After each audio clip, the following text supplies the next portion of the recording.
你在上学和工作的路上，可曾偶然间会觉得，我们日复一日的平凡生活其实建立在一套牢不可破的规则之上？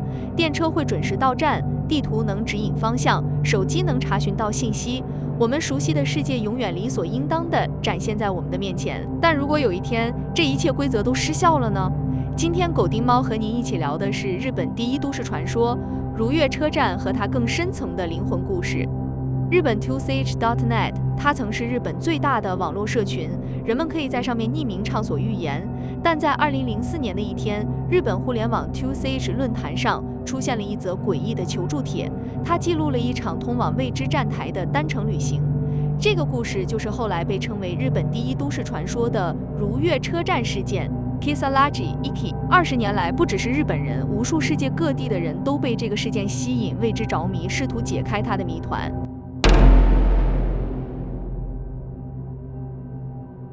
故事始于一个善意的帖子，如果你身边发生了奇怪的事情，可以在这里现场直播。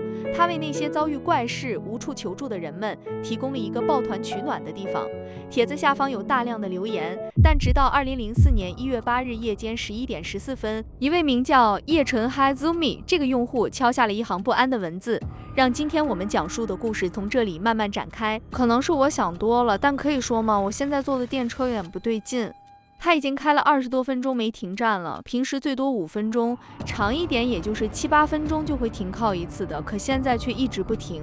他补充说，车厢里还有5个人，但都睡着了。起初，网友们回复他可能是特急或者个停的区别。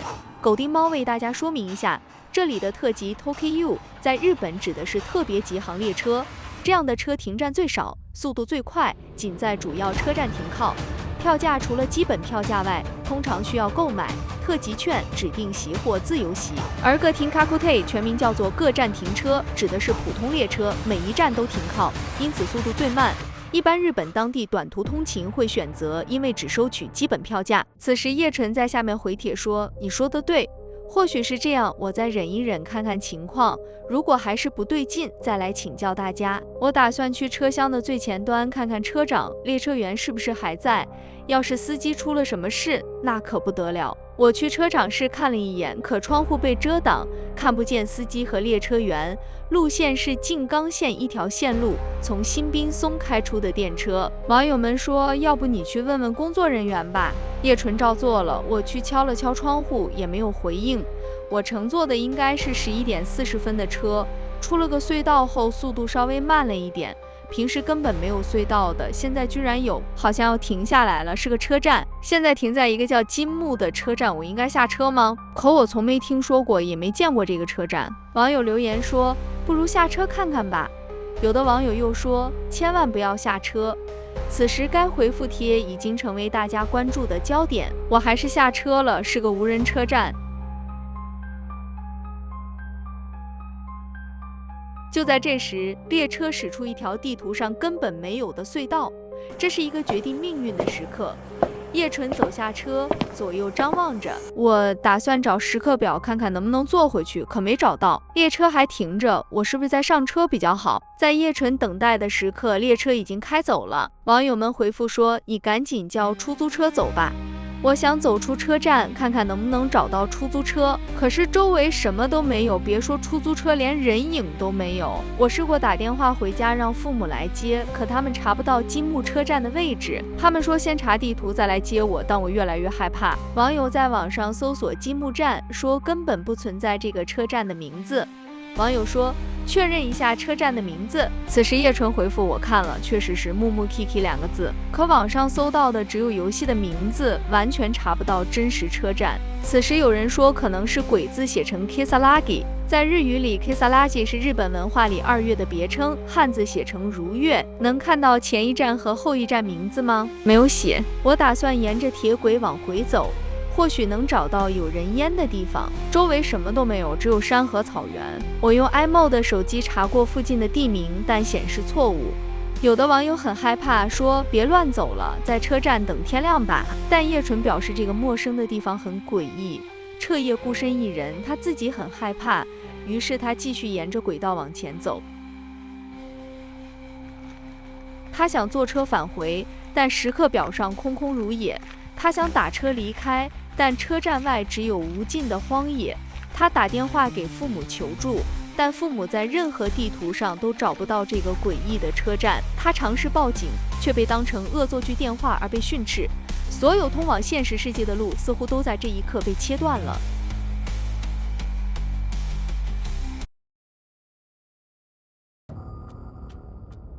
在彻底的孤立无援中，叶纯做出了一个勇敢但危险的决定，沿着铁轨走，希望能找到人烟。就在这时，叶纯突然听到远处传来了在神社才能听到的声音，太鼓和铃铛交织的声音。这个声音越来越近，叶纯朝着声音的方向走去。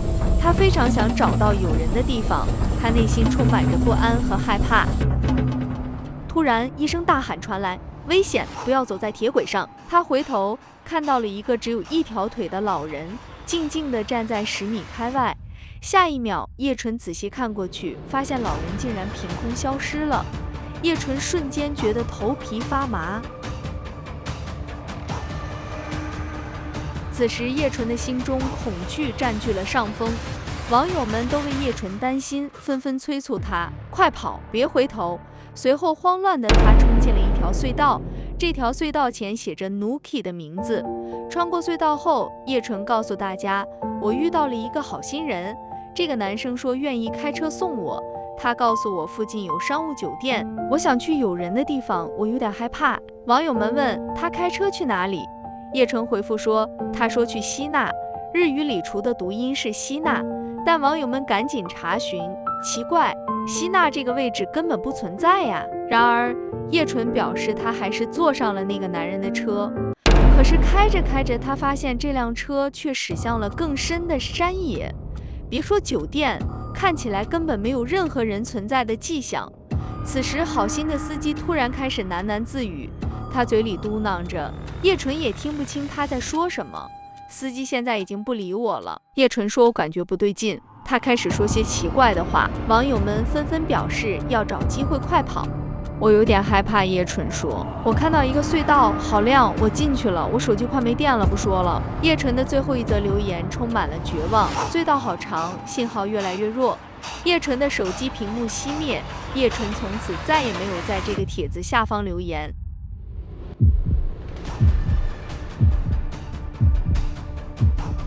如月车站的故事讲到这里，狗丁猫想和您一起探讨一个更大胆的可能。如月车站或许并非一个真实的地点，甚至不是通往异世界的入口，它可能是一幅地图，一幅描绘我们每个人都终将踏上的最后旅程——死亡的地图。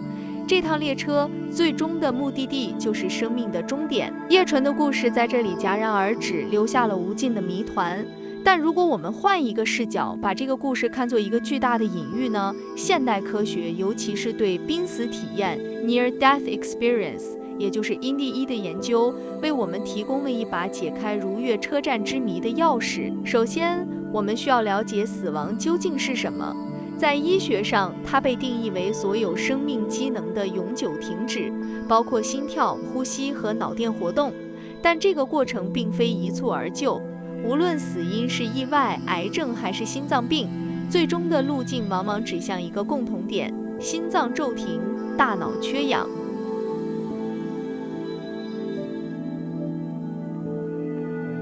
让我们将叶纯的经历与濒死体验报告进行一次惊人的对比。脱轨的列车代表生命的意外转折，我们的人生就像一趟按部就班的列车，一场突如其来的重病或意外，就是让这趟列车脱离预定轨道驶向终点的强大外力。车上沉睡的乘客象征着我们独自面对死亡的孤独感，周围的世界仍在照常运转，无人知晓我们的旅程已然改变。如月车站代表预线空间，濒死者常常描述自己处于一个中间地带，既不属于人间，也未到达彼岸。如月车站这个不存在于任何地图上的地方，正是这个预线空间的完美文学再现。在这里，现实的规则不再适用。隧道与鼓声代表感官的最后挣扎，穿越黑暗的隧道是濒死体验中最具代表性的符号。而叶纯听到的鼓声和铃声很可能源于大脑在缺氧状态下内部电信号崩溃所产生的幻听，这是一种生理现象的诗意化表达。独角老人与司机代表灵魂引导者与内心恐惧濒死体验中，人们常会遇见已故的亲人或神秘的引导者。独角老人和司机都可以被看作是这类角色的投射。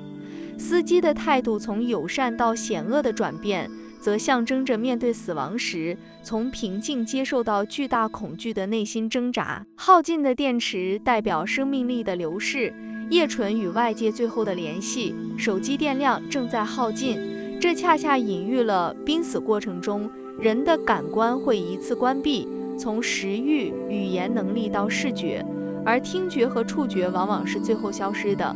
家人们对昏迷亲人说话，正是基于他们可能还听得见的信念。这些推论并非空穴来风。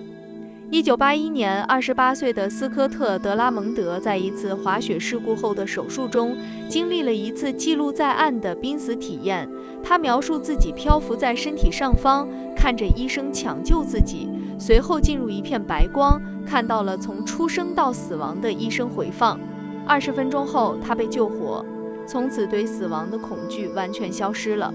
斯科特的经历证明，如月车站所描述的超现实场景与人类大脑在极限状态下的真实体验有着深刻的内在联系。然而，如月车站的故事并未在叶纯的失联中结束，在一些流传更广的版本中，故事迎来了最终章。7年后，一个自称是叶纯的人再次出现，留言说：“可能没人会相信，但我回来了。”在这个结局中，就在诡异的司机要行凶时，另一位男性突然出现，解决了司机，并催促他向着一道光快跑。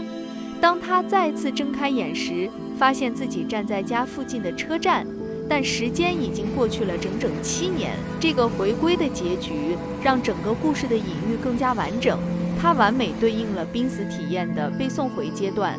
那个拯救他的陌生人可以被看作是抢救生命的医生或现代医疗手段的化身，而消失的7年则象征着幸存者在重返人间后，需要重新融入一个已经向前发展的世界时所感受到的疏离与错位。前面的话题都很沉重，狗丁猫也不想这期节目气氛这么压抑。那么来说一下这个故事有趣的点吧。这个传说还衍生出了一套所谓的生存法则，比如不要睡觉、不要饮食、不要回头看等等。如果您看到这里，这是狗丁猫为您整理的生存保命 tips， 记得截图保存。这看似是游戏攻略，实则是人类面对巨大未知的恐惧时一种本能的自我安慰。我们总试图为混乱建立秩序，为不可控的事物寻找一丝掌控感，这恰恰反映了我们面对死亡时的无力与挣扎。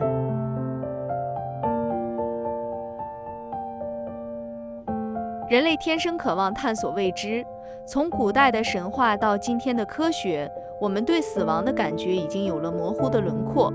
如月车站之所以能成为我们这个时代的经典传说，正是因为它用一种全新的属于互联网的方式，重新包装了人类最古老的那个问题：死亡到底是什么感觉？我们死后会去向哪里？它或许只是一个精心编造的故事，或许是真实存在的异世界入口，但是更有可能的是，它是我们每个人集体潜意识的投射。我们既被死亡吸引，又深深畏惧它。如月车站为这种复杂的情感提供了一个可以被讲述、被讨论、被想象的载体。这趟开往如月车站的列车，或许早已在我们每个人的生命中悄然发动。它没有确切的时刻表，也没有固定的起点，但终有一天，我们会听到它到站的广播。